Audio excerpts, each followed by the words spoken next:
Hello, everyone. Welcome to another episode of Veg Networking Canada. We're going to begin with our land acknowledgement. It is vitally important that we acknowledge, honor, and respect that many of us are located on the traditional unceded territories of many Indigenous peoples of Canada. Welcome to another episode of Veg Networking Canada, where vegan plant-based companies connect and collaborate. Today, we have an excellent special guest, a 15-plus year vegan out of love for the animals, human health, and environmental sustainability, a master chocolatier with over 11 years of experience, an advocate for ethical supply chain functionality, and an impact-driven leader passionate about supporting the most vulnerable human and non-human organizations. Veg Networking Canada is pleased to introduce the founder and CEO of Zimt Chocolates. Welcome, Emma Smith. Thank you. Hey. You are so modest and so welcome. Anybody who's got over 10 years of experience in one particular field is definitely a master in that. So we're happy to have you here today and learn a little bit more about you and your business. So before getting into the business side of things and entrepreneurship, can you tell us a little bit more about your vegan or plant-based origin story? Yeah, so it's an origin story of very pre-term plant-based. I've been vegan, like you said, for over 15 years. I guess, God, it's February. I don't even know when I went vegan. Some point when I was a baby. Like all teenagers seem like babies now, right? Yeah, so I went vegan, I guess almost 16 years ago now, and it was a very different space. A lot fewer product options, but I really valued the community. I really enjoyed it. In those earlier days, it was I mean, it's easy to look back with nostalgia, but it was a lot simpler, a lot less corporate. And I mean, maybe a little less polished, which I enjoyed because it really it got to the heart of the matter. And for most people at the time, it was really focused on extending empathy towards non-human animals and recognizing their sentience, as well as environmental health. So a little bit ahead of the curve in that sense. Yeah, also looking at things from a more holistic perspective, not as exclusively focused on health, but of course, bearing that in mind. So that's when I started delving into veganism. It was actually at a really awful point in my life when I went vegan. I was in a psych ward at Children's. I had an eating disorder, and I hadn't been vegan before I got placed in there. And I had been vegetarian for a while, and then this is kind of pre-internet reliability days. And I remember, I was pescatarian. God. And I remember my mom saying, well, fish don't have centralized nervous systems, and oh, well, if you eat kosher chicken, they don't even feel it when they die. And I was just oh God, okay, well, I don't want to piss off my mom. So I went back to consuming chickens, very briefly. It really, eating flesh really creeps me out. I mean, I know it's really desirable for a lot of people, but maybe some of us remember that I was thinking it's like eating bacteria. I guess it technically is, but yeah. So anyways, I had done that for a little bit, and obviously I was in a really tricky spot with my health. But while I was in the hospital, I met who's still one of my best friends to this day, vegan kid, and he was very new to the scene, and we really connected because he's so weird and great. And yeah, we're still he's one of my best friends for sure. And he, for whatever reason, was able to convince me that this was the way to go. I think, no offense to his, I guess how he seems, but I don't know if it would have been super appealing for most people. But that kid, I was just yeah, you're so weird. I get it. And then of course, learning more about these industries hey, Asha, we're all very familiar with, you know, yeah, pescatarian, learning that fish do in fact have centralized nervous systems, and kosher slaughter is still taking someone's life, and dairy, well, we all know what a complete and utter nightmare that is. So in learning all that, I was just like, you know what? I I know this is probably not the best time for me to like socially change my diet in that respect and go against the grain, but the fact remains that like I can't, like, even if people think I'm sicker for doing this, like I absolutely cannot continue to hurt the most vulnerable. So it was pretty uncomfortable. Um, there weren't really many support networks out there at the time. It was still like a very fringe way to live, and I mean, I guess it is still now to an extent, but yeah, I wouldn't change it for the world. Even back then, it was it was like it was awkward. It was awkward and really like quite painful, but I had the bigger picture in mind, and so I just focused on that. And yeah, I've been vegan ever since, and very happily so. Sometimes unhealthily, I will say, for sure, and then sometimes much more healthily. um yeah, so there's just, I don't know, I feel like there's so many ways to do it, and if I can do it, a lot of people can do it. So yeah. Wow. That's why, we were talking beforehand, and that's why Sandra was saying like a leader in the space, because you're clearly making yourself available to lead with vulnerability, which is a massive cornerstone of leadership. So thank you so much for sharing that story. And to your point there, dairy, what an utter nightmare. Yeah, pun intended. It, So moving beyond that, and mhm. being a chocolatier for over 11 years, can you tell us about your entrepreneur spark, where that started? Did it start with Zimt, or was it previous? How did that go for you? Yeah, that's a great question. It was previous to Zimt. I had always wanted to start my own business. And I think part of that was within some insecurities. So I remember I was graduating from a really like fairly prestigious business school, and just thinking like, God, I don't know how to work for a company. Like, I don't know how to go to meetings and like wear a suit and like work at a desk in a cubicle. Like, I don't know any of that stuff. And I had never done any sort of internships or worked in any capacity in one of those sorts of like more corporate settings. Um, I just always worked in like organic smoothie bars or like produce stands or something. And so I thought like I don't know what I'm doing. I don't want to put that on another business. And the real thing was as well that I I didn't feel comfortable with so many businesses at that time. There wasn't really like an option for transition from like school life to work life, in that more corporate setting that I was supposed to pursue, I guess. And I wasn't comfortable ethically with what was being sold or provided. So I thought, I'll just do it myself, and I'll come up with an idea. And that's basically how Zimt started. I had other ideas in mind, but there's fairly, low barriers to entry.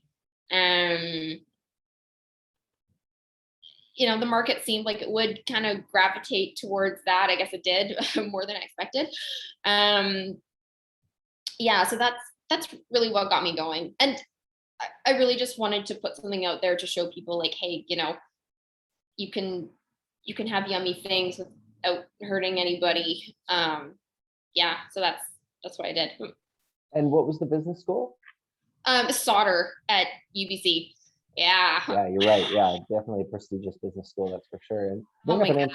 you bring up a really interesting point. about that gap and how to navigate that. And I don't know, we don't know if you do this or maybe it's something that you'll do in the future, but you'd probably be a incredible mentor for women-led sort of entrepreneurs who are coming out of that and experiencing that same thing. Because I'm sure you're not the first person to experience that sort of gap or uncertainty and won't be the last. So that's really interesting.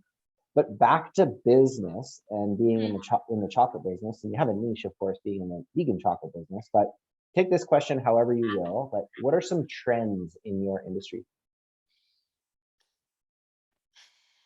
Well, I think if you look at the broader industry and less direct competition, it's moving towards more direct competition.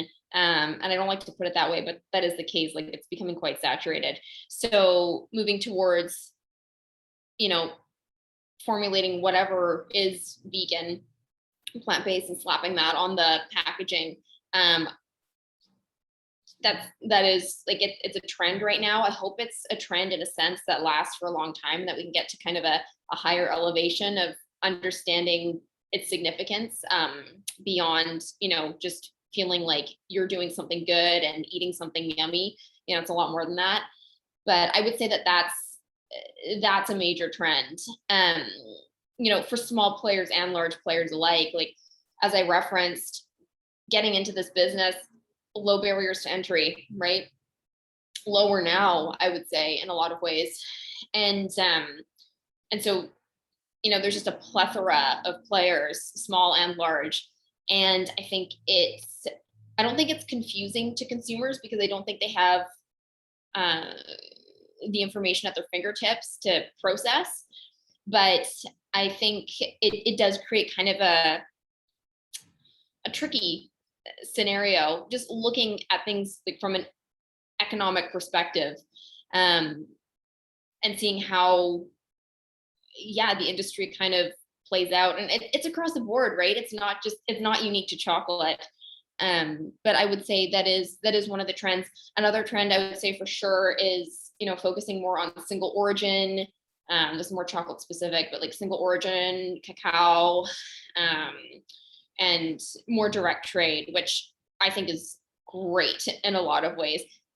Does present some supply chain issues, and I'm not sure that that focus is necessarily supported, or worth it, really. But I think if you can do it and farms can support you, then I think it's nice to work with people directly, for sure.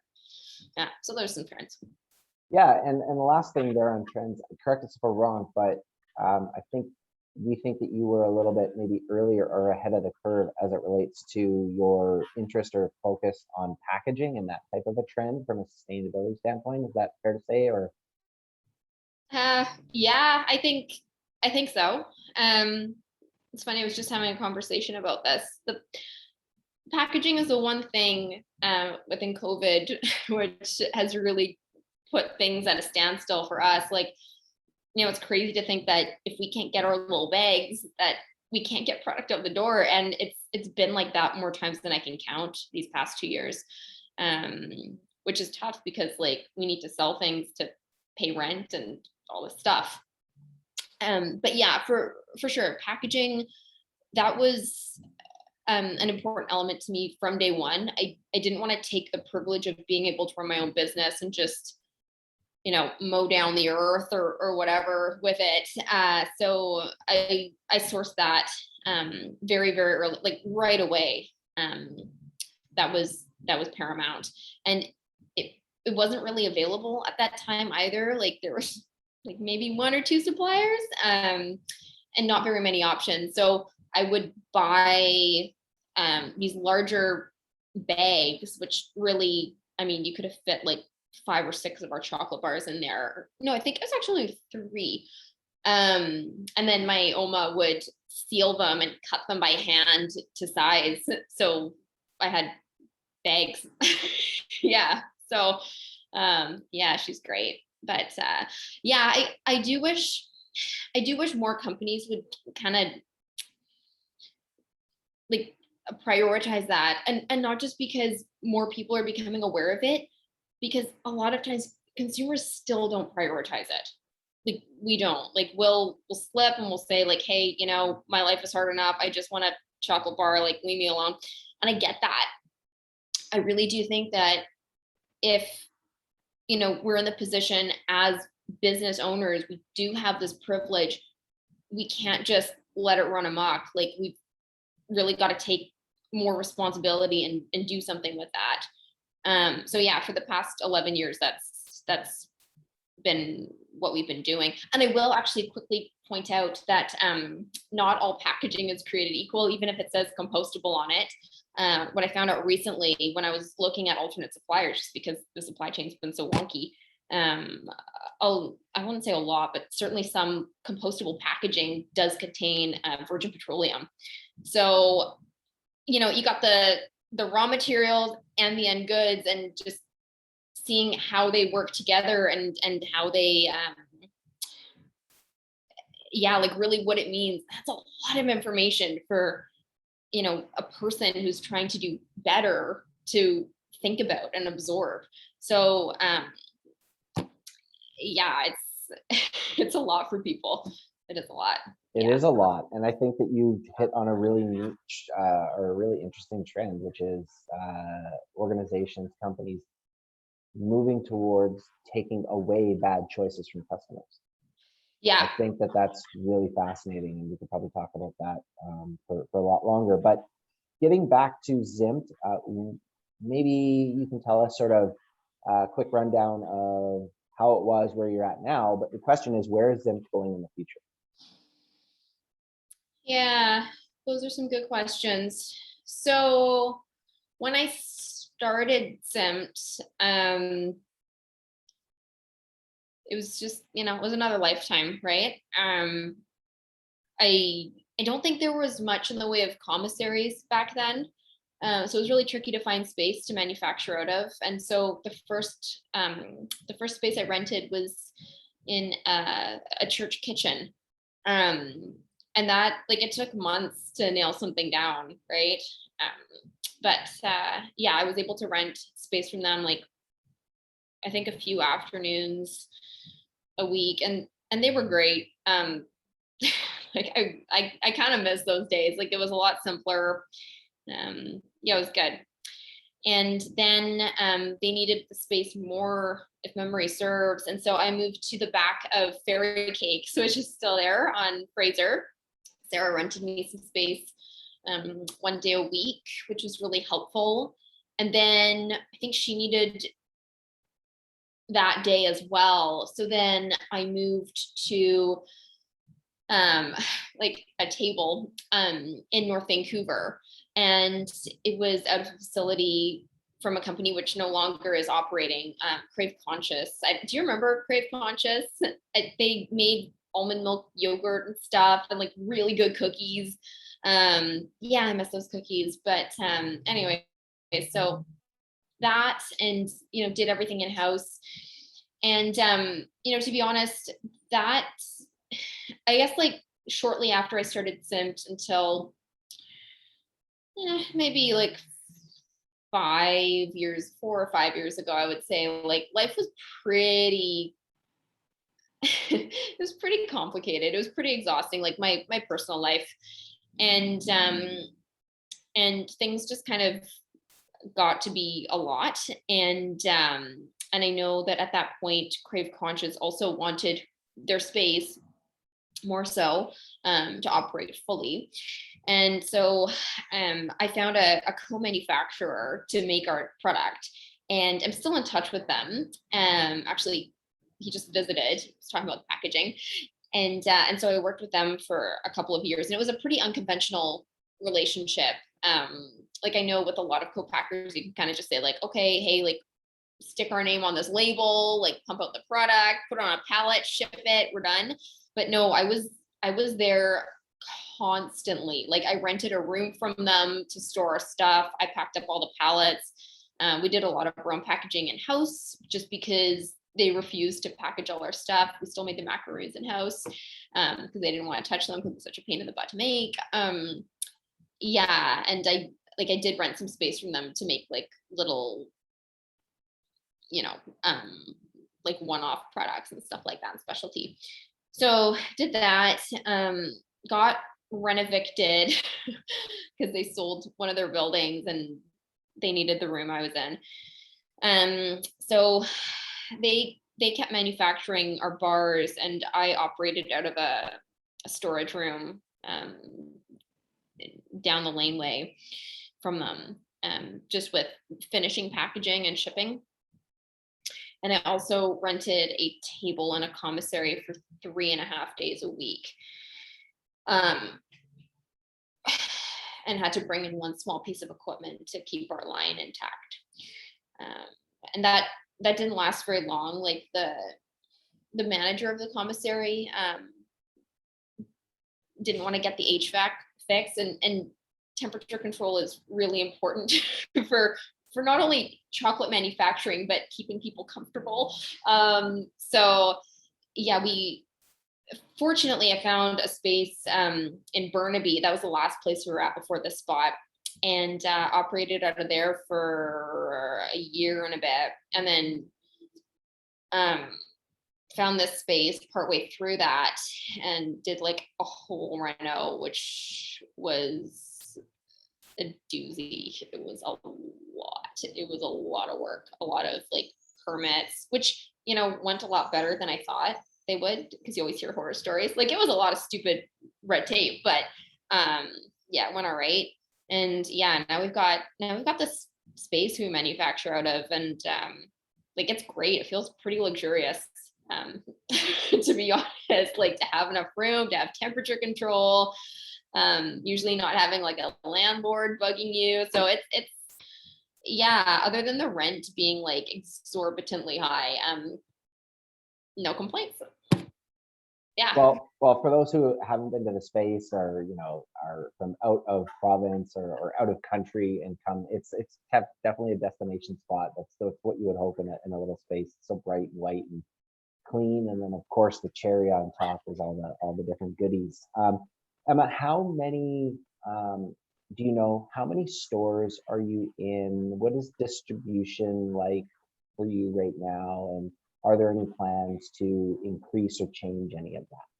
Yeah, and I'm sorry, I missed part of your question about where Zimt is going, which kind of plays into that. So we've been working with one local distributor for about, I want to say like 7 or 8 years now. And they're great. I really like them. So that's for Western Canada. We've got another distributor who distributes across Canada. And I really like them too. Their systems are great. Less volume with them generally, for sure, just because I haven't really established Eastern Canada too much. Like, I did try to get distribution out there years ago, but it didn't work. And we recently got picked up by Indigo Books, which is, yeah, I'm really happy about that. So hopefully we can keep that going. It's been a ride with them, but yeah, I hope we can keep that going. I really do value that relationship a lot. And in the future, like, I would love to see like a quicker sell-through rate of our product, because, you know, it is shelf stable. It can last for years, but I don't want it to last on the shelf for years. Like, I want people to really desire it and keep it coming. And I think a lot of that is like consumer knowledge and education, which is tough. And I know, like, in a way, like, yeah, you get the reward, but it is a big ask to buy our stuff, because, you know, there's substitute products, which, you know, may or may not have enough attributes that the consumer's looking for. But I would like to see more of a sell-through rate. And, you know, coming back to packaging, I'd like to expand our offerings for a zero waste line, because, you know, we can do that. Like, we do get creative with the waste we create in the factory. Like, there's so much opportunity for that to grow, and to kind of shift mindsets about, like, hey, you know, this is just as good wrapped in a piece of parchment paper as it would be in this like pretty box, you know? So that, and then moving forward, other than like a quicker sell-through rate, I mean, that's the main thing. Like we've got good distribution. I'd of course love to do more like corporate sales. That would be really nice. And online sales are tricky just because, the weather's getting so crazy. And we can really only safely ship, a smaller and smaller portion of the year. Um, and I think too, like if people are just placing orders for themselves, that's, you know, I upcycle a ton of our packaging, but it is a lot of packaging to use for just one order. So I always encourage people to like buddy up on orders and maybe meet minimums for free shipping or whatever.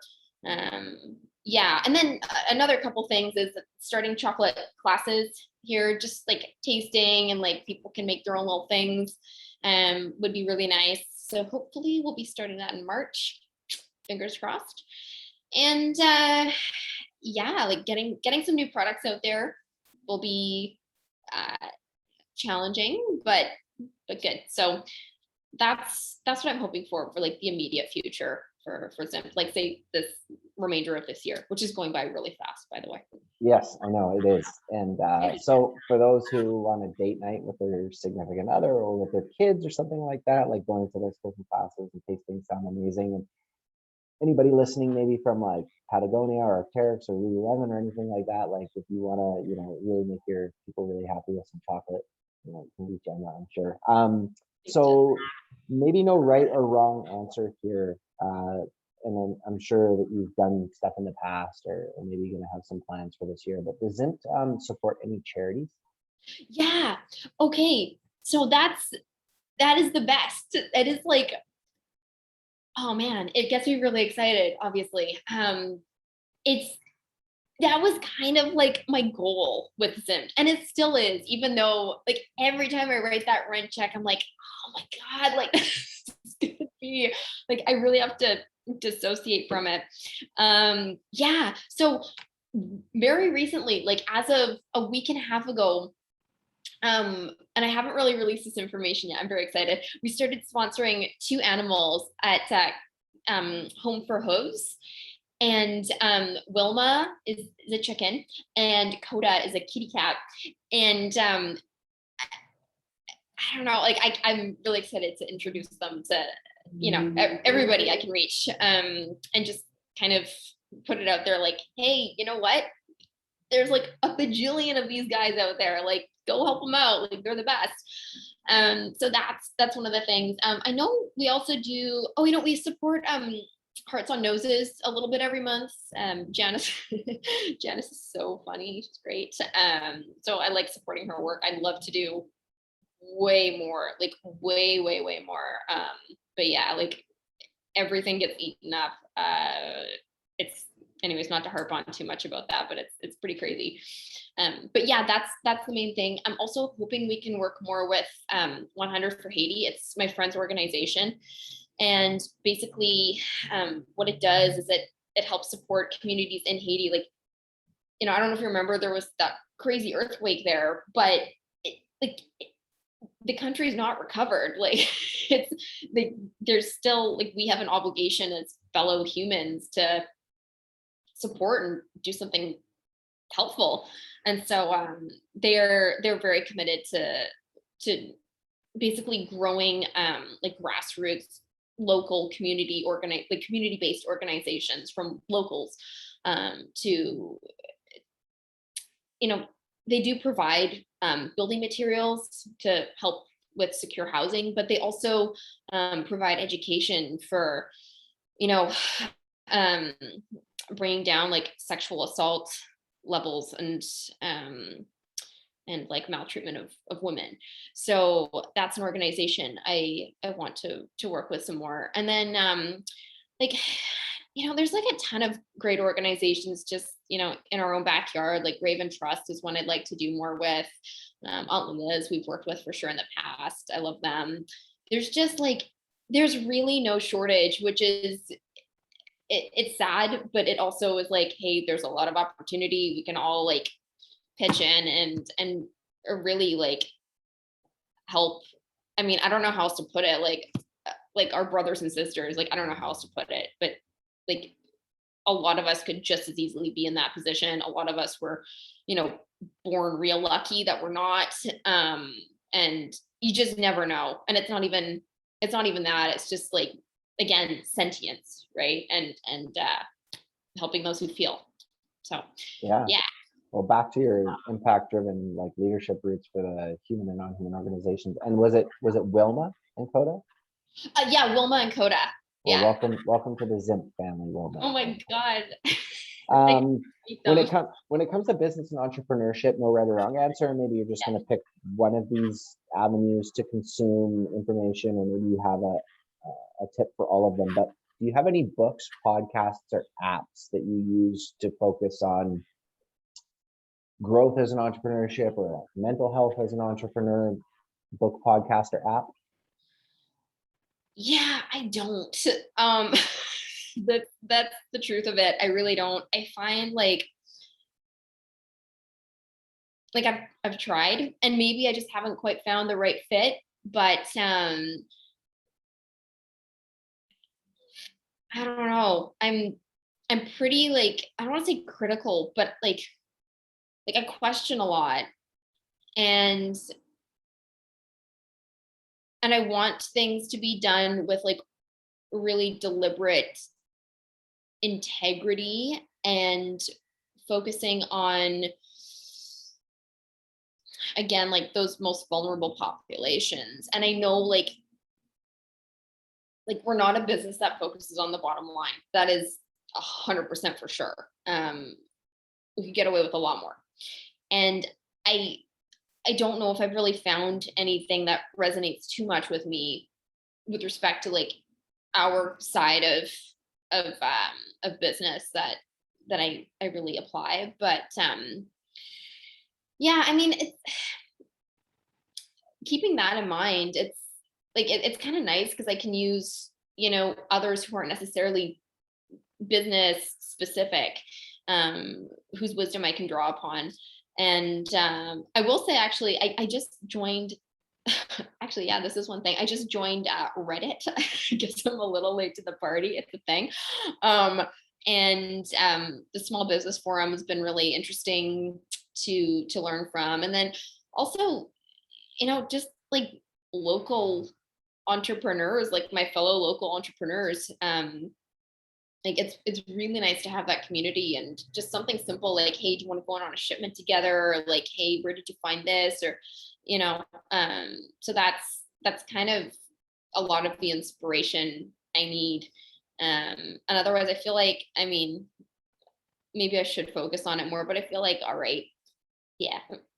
Yeah, no right or wrong answer. And you're probably extremely slammed with creating, like as a chocolatier and an artist too. So that totally makes sense. And it's also too, like, I hope that people can hear you more on other podcasts and stuff like that, because it is probably better for us to create more than we consume. So if you have these messages that are deep within you and what you're talking about, and you can spread that message yourself rather than hearing someone else talk about it, all the more power to you. So no, that totally makes sense.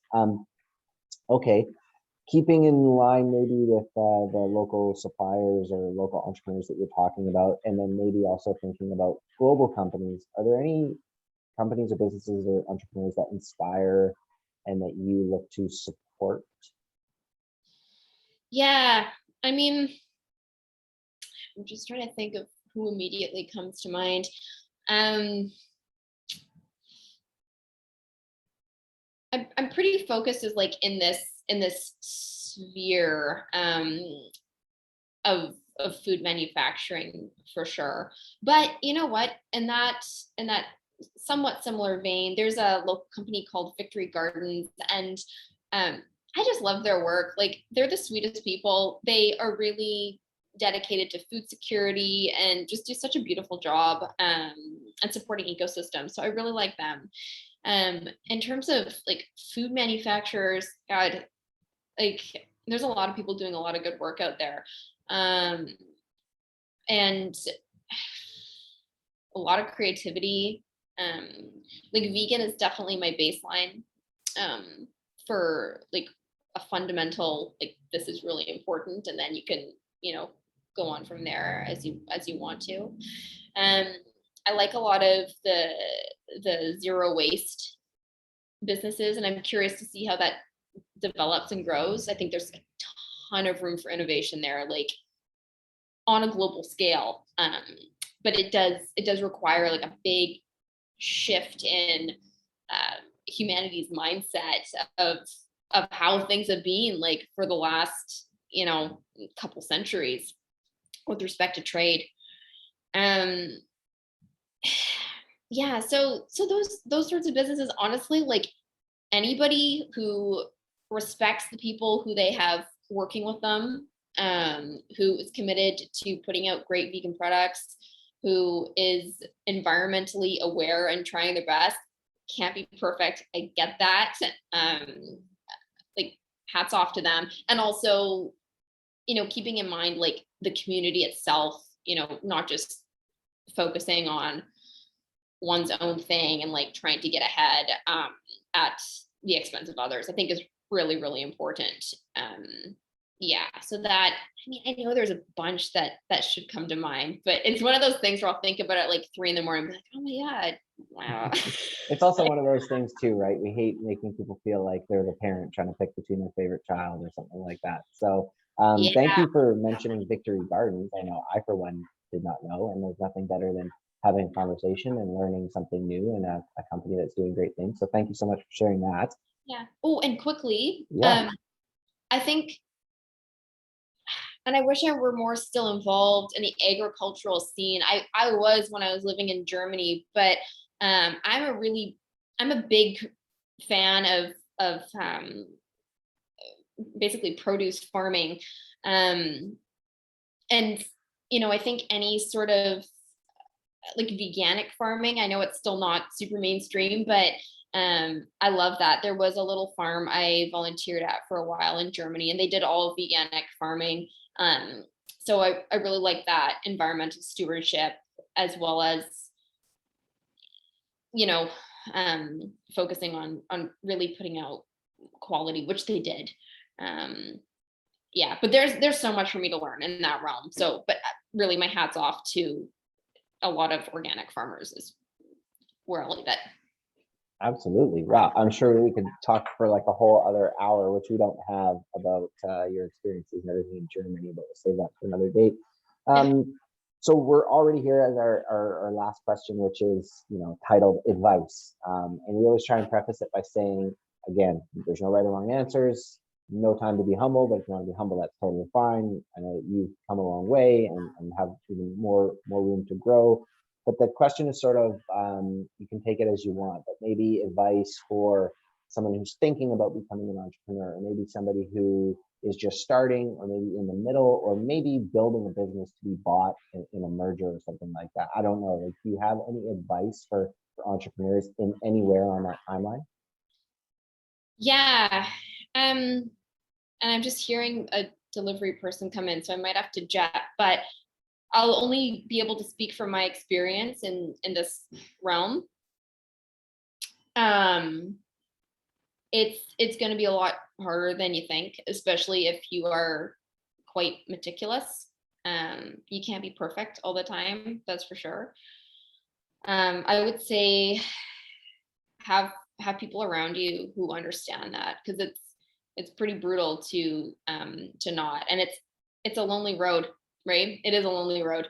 I'm the only owner of Zimt, and it's just like, man, it's been a revolving door around here.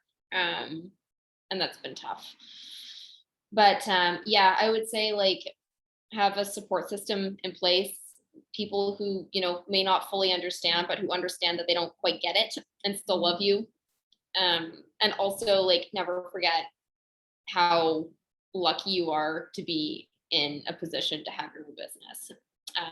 And I know like it comes out of necessity for some people, but in this narrow realm, like I feel incredibly lucky. So, and also just don't do anything to hurt animals. They don't deserve it.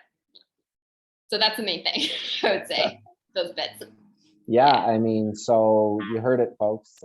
Get a support system around you, especially like filled with people who know that they don't know everything. I think that that's really vital. You don't want a bunch of yes men or people who think that they know it all. So there's that, and then of course just always being grateful. And then your first piece of advice, it's eluding me right now. I have a follow up to it, but amazing feedback. Oh, it's going to be harder than you thought. Yeah. Yeah, absolutely. All right, before we let you go, get back to doing what you do so well and letting people know where they can find you and maybe drool a little bit. Is there anything that maybe we forgot to mention or anything that you wanted to say? I mean, we covered a lot of ground. Those were great questions. So thank you. I